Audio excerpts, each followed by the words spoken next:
another op-ed about housing and economic development issues. As we continued to build support, we reached out to Reverend Al Sharpton, and Reverend Al Sharpton was so kind to send a letter to the President, CEO of Bank of America. We began having several discussions with Bank of America, and Bank of America has been gracious with their time and with their leadership team to begin to dialogue with us about working to engage housing issues across the nation. We decided maybe 30 or 60 days ago to host our first economic forum here in Baltimore. So we're excited to be here today to begin the discussion about housing policies. The 2008 scars that we encounter are still here today. And I'm going to close and let other folks begin to talk, but I'll close by saying a favorite verse of mine: commit your work to the Lord and your plans will succeed. And that's what we've done. We've tried to commit our work to the Lord so our plans will succeed. Can you tell us who you are, sir? My name is Elroy Saylor. Could you spell your last name, please? Saylor, S as in Sam, A-I-L-O-R. First name is Elroy, E-L-R-O-Y. Well, thank you, Elroy. As he stated, we had been talking the last several months, and I confirmed a month ago to be here today, to talk about how we must deal with the decrease in black home ownership and to come with ways to deal with it. We thought that it was a way to show a bipartisan way of economic empowerment, that we could work together as Americans. When Mr. Kemp, who works with Elroy on this, came forward, I remembered his father, who worked as a Republican across the aisle with many programs in our urban community. And I remember when President Barack Obama was in office, he asked me to tour this country with Newt Gingrich, who we were diametrically opposed to politically, but went on a 5-city tour to talk about education.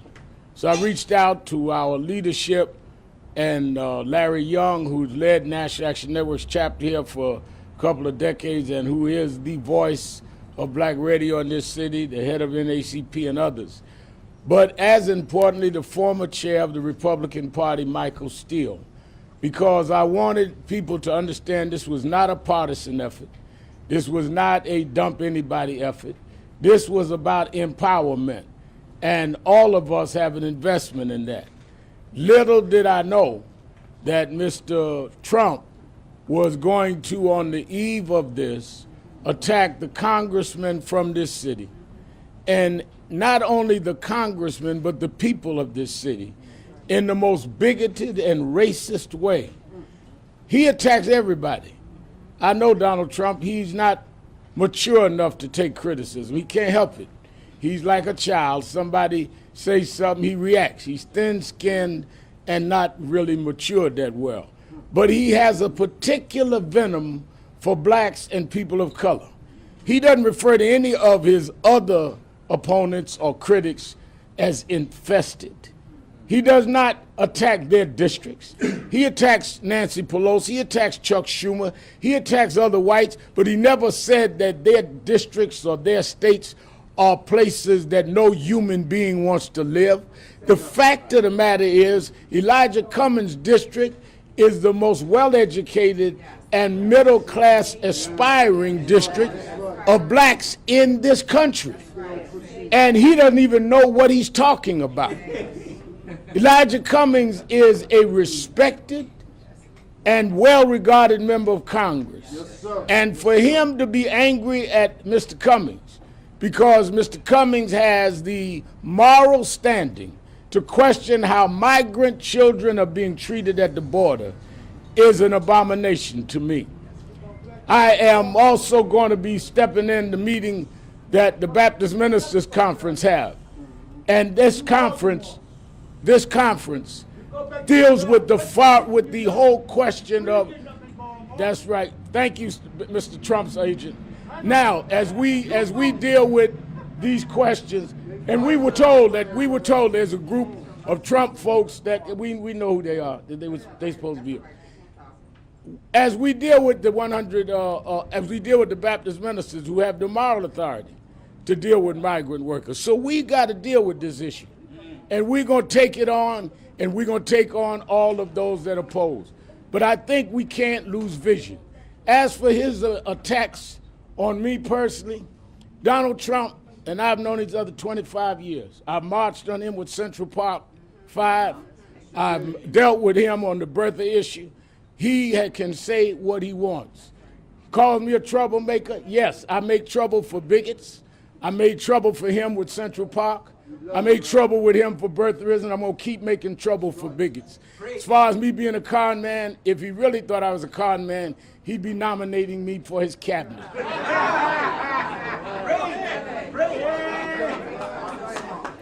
So he doesn't believe that, because if you remember, right after he was elected, he called me personally and asked me to come meet with him.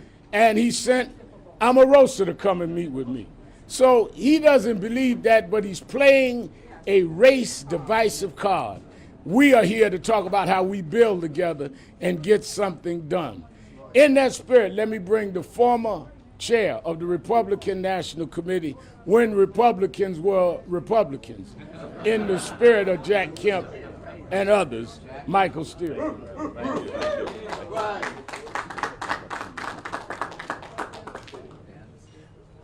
Hello, everybody. Thank you very much, Reverend Al. It is really great to be back in this wonderful city called Baltimore.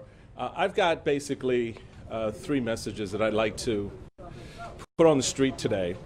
I had the extreme honor and pleasure of serving not just the state, but working directly with the people of the city as Lieutenant Governor of Maryland during the Ehrlich Steele administration. And what I found and understood most was how concerned and engaged the people of this community and communities like this all across the state have been. So I have basically 3 messages. In the wake of, as Elroy noted at the beginning, in the wake of what is a continuing housing crisis, a continuing crisis to finance those who are looking for a home, to hold their home, that we find the resources, the time, and the efforts to partner with this community as opposed to talking about this community.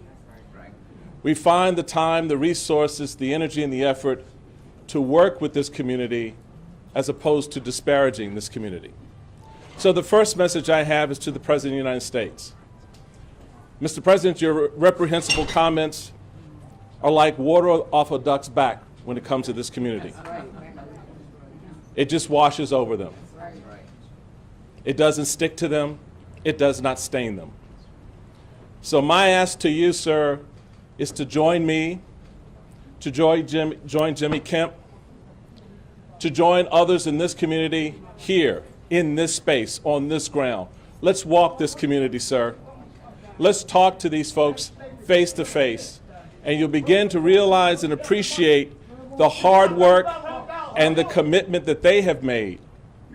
The resources that they need, you can help with. The energy they have, you will benefit from. And begin to understand why this is such a vibrant and important community. This is a place where people raise their families. This is a place where kids go to school. This is a place where businesses thrive, strive, struggle, find success, just as they do anywhere else across the state of Maryland or across the United States. We are no different. We are not defined by the color of our skin. We're not defined by 400 years of slavery.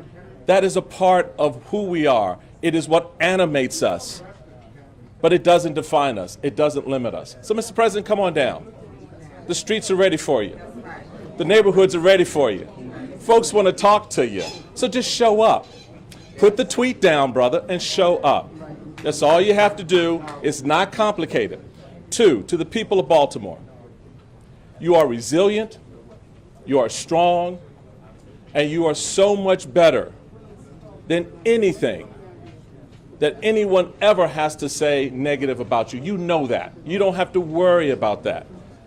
So work with us. Help us help you. Put out there what you need. Make the leadership accountable to you. Tell them what is lacking. Put in place the leadership you need to help you get the resources and do the things to build all of this district and districts across the city and the state. This is ours, folks. You know, we can sit back and we can complain and moan about what someone said or what hasn't been done. At some point, we have to get up and walk into that moment too. At some point, we have to look at the black-owned businesses in this community and decide how we help them, how we support them, how we grow them. At some point, we need to look at our housing and our public school system and ask ourselves, how do we make it better? Elected officials only have a limited bandwidth. You broaden and lengthen that bandwidth when you get engaged, when you get involved. So to the people of Baltimore and the people of this congressional district, this is your moment to show Baltimore and to show America your resilience and what you're made of and what you're prepared to do as well. The third message I have is more broadly speaking. There is still a bubble that will pop when it comes to our housing crisis in this country. 3 million people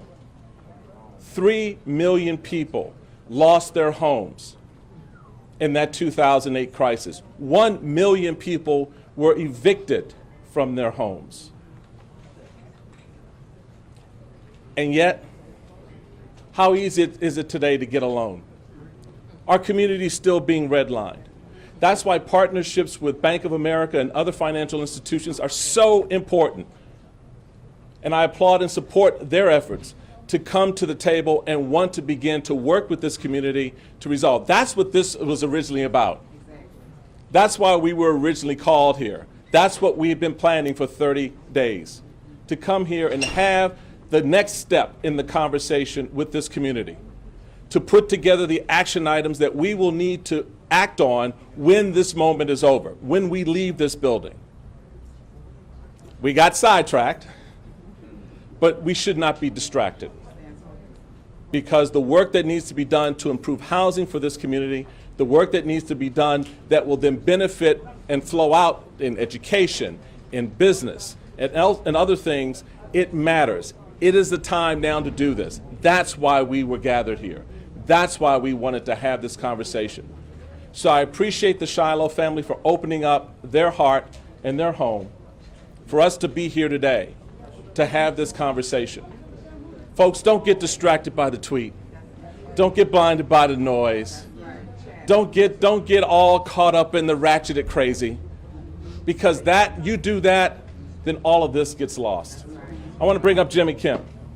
Jimmy has been doing some incredible work, and I've had the pleasure of working with his dad back in the day, and it's even more of a pleasure now to work with him and what he's doing in housing, in education, community activism, awakening and bringing resources, real resources to real people every day. So Jimmy, I'll give you a moment. Thank you very much for what you're doing, buddy.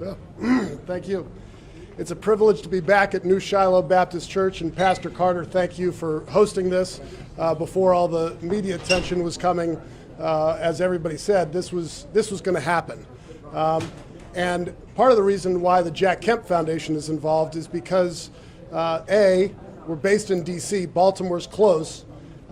We've been here with events with Joe Jones from the Center for Urban Families, who's right across the street. We've been up here with Munir Bahar, with Derek Chase in Baltimore. We did a Kemp Forum on police community relations a few years ago at Coppin State. Equality of opportunity is what we're shooting for. And when I was driving here from D.C., there's not equality of opportunity in this country. We've got a lot of political division. Unbelievably, or maybe unfortunately believably, we still have incredible racial division in this country, and it takes all of us to address it. And in the political dysfunction we find ourselves, whatever you say about President Trump, he is disrupting the way things that have been happening. And so in every challenge, there's an opportunity. And I appreciate this opportunity to have this attention to focus on issues of housing and what, there are many in the political atmosphere who think that all corporations are bad and evil. Well, everybody wants a good job. Everybody wants there to be real investment. And it takes the community to help identify where those good investment opportunities are. And I drove through a bunch of row houses on Monroe Street. Half of them are vacant, half of them are occupied. Those people who have stuck in there, those are the people who we need to learn from and policymakers need to hear from. And that's a part of what this effort is. And that's what the Jack Kemp Foundation wants to highlight and bring to bear. And I appreciate the attention and opportunity and time to be with all of you. And God bless America, God bless Baltimore, and let's get to work. Thank you. Well, thank you all again. And Lord works in mysterious ways. We wanted to have a small discussion with about 10 people, our friends from Bank of America, our friends from the academic and thought leadership community, but there was a different plan, of course. And, actually, I'm going to thank everyone again for coming out. We're going to go inside and begin our discussions about housing. We're going to begin our discussions about working with Bank of America and working with the community leaders and the faith-based leaders here in Baltimore to begin to, let's make Baltimore great again. How about that? All right. Any questions? Can you just talk about roughly like the plan in terms of the housing? Are you talking about Bank of America investing in money to renovate row houses? I mean, what? Because I know this meeting was planned before the tweet Sure. got started. I mean, talk about. What's your name, sir? Camille Harris. Camille Harris. Camille, thank you for that question. We, as I indicated, back when President Trump was elected, a group of black Republicans and white Republicans, red, yellow, and brown, and Democrats and Libertarians, we got together and began to engage the administration to talk about how do we bring better housing to all Americans. So this just did not start 30 days ago. It started many years ago. Even back to when I worked with Congressman J.C. Watts working on the American Community Renewal and New Markets Tax Credit. But more recently to your question, we started with a op-ed that was published in The Hill. You all can probably still pull that up by Michael Steele. It was titled The 2008 Financial Scars of Today. Congressman Ed Townsend produced another op-ed. Then Reverend Sharpton, shortly thereafter, within the last 60 days, submitted a letter to the CEO of Bank of America. We are in the early stages of discussion with Bank of America. We're going to look to do these sort of roundtable discussions around the country in smaller venues. What we would like to do is bring together some actual case studies, bring together some actual solutions, and actually get on the ground and talk to real people. Look, I served, Camille, as a staffer in the United States Senate. I served as a staffer in the United States House of Representatives, and I served for a governor, and I worked very, very closely with the Bush administration. Sometimes in Washington, we can sit in our ivory towers and start writing great policy with a great heart, but it's very important for us to get out of Washington and get out of the desk and actually go to a community. So again, 30 to 60 days ago, we said we're going to come right here to Baltimore and begin this discussion on housing. We have not finalized what that final housing plan will look like yet for Baltimore, but today was designed to begin a discussion with a small group to talk about that, engage with Bank of America. Is Ben Carson coming? I mean, he's the Secretary of Housing and Urban Development. What would it take at least to get his attention? Well, He's from Baltimore. that's a great question. Secretary Carson is a great friend and a good ally. Jimmy and I spend lots of time with the administration and with Secretary Carson's office. I don't speak for the administration, neither does Jimmy, but we are actually in discussion, and I believe there is a HUD official that's scheduled to be here and planning to be with us here this afternoon, and that was committed several weeks ago. So yes, Secretary Carson's office is definitely looking to help to see where he can lend a hand and be helpful. Do you have an online, for any of you up there, it sounds like you have a closed meeting, but do you have an online place where Americans Baltimore and people who grew up here, were educated here, who live here, who travel here, like an alumni club, where they could put in solutions that already work? In other words, models of success that are in any city that could be imported and become part of a Boston master plan, maybe a Be More Miraculous plan. And your name, sir? I'm known as Mr. Miyagi, but my name is Mark Tomizawa. I'm going to do Mr. Miyagi. Thank That is a great suggestion. Actually, Carl and I were talking about that the other day in terms of leaving this meeting here and potentially looking to create some kind of splash page or web page where we can begin to solicit other concepts and ideals and case studies. So yes, that was something. Well, if you start it now, if you give us a place, maybe it'll get built by the time you're out of your meeting. Well, we like ambition. Good morning. I'm Kobe Little. I'm president of the NAACP here in Baltimore, and we invite anyone who does have feedback or who wants to plug in. You can visit our website at naacpbaltimore.org and enter your name into our website, and we can put you on our mailing list. Or you can visit our Facebook page at NAACP Baltimore City Branch, and there you can leave us a message and give any kind of input, and we'd be glad to pass it on to Reverend Al and the other partners in this conversation. All right, thank you all very much. We're going to hope to see President Trump, Reverend Sharpton, Michael Steele, and Jimmy Kemp walking the streets of Baltimore pretty soon. Hopefully. Thank you. I'm sorry. No. Evan Happy or whatever his name is.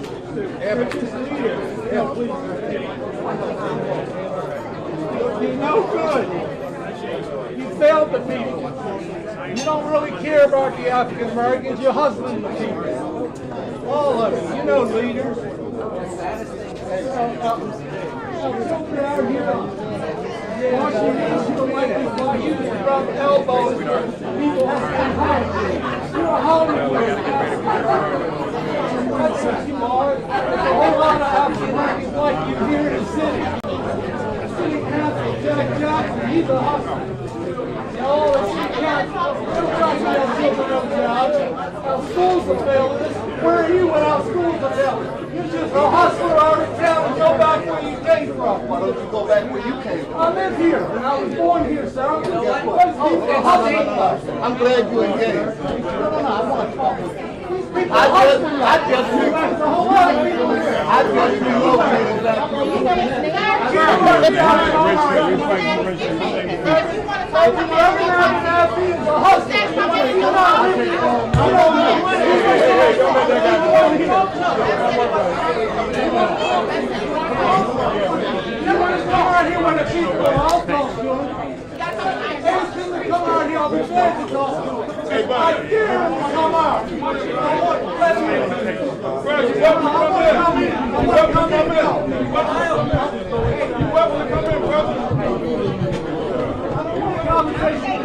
I don't want to talk. I want the people to hear what I gotta say.